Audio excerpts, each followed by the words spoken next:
Endi bu kunlarga yetganlar bor, yetmaganlar bor. O'sha intervyuda bitta gap aytgandingiz. Qanday imkoniyatim bo'lsa onajonimni olib kelib, shu o'z yonimdan boshqa yoqqa qo'ymasdan faqat o'zim qarab, o'zim parvarishlardim. Armonim bor. Kimda bo'lmaydi armon. Men onam 91 ga kiradi sentyabrda Xudo xolasa. 91 ga. Amin.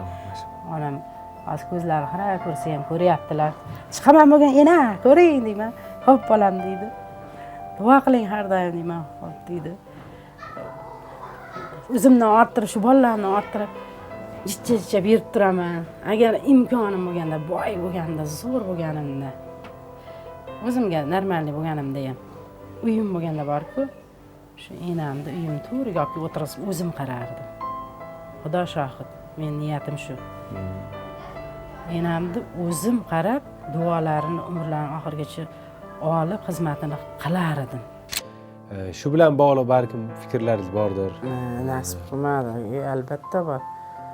Ozgina qovutdan, ozgina mayli endi Xudoning ishi.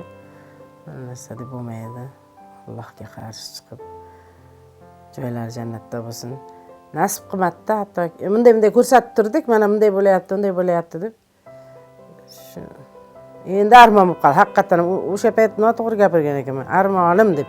Bu armon emas, niyatim deyishim kerak edi. Armonim devordim, farishtalar amin devordim.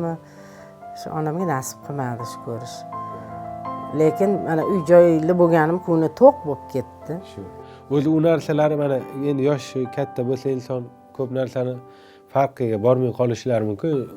Joylari jannatdan bo'lgan bo'lsa, onangiz ham umrlari 95 95 yoshga kirdi, sentyabrda kirardilar. Lekin 100 yosh deb ko'tardi. Ona qorni bir narsalar qo'shilar ekan. Nima aytmoqchimanki, farqlay olardilar, to'g'rimi? Hamma narsa, hammani.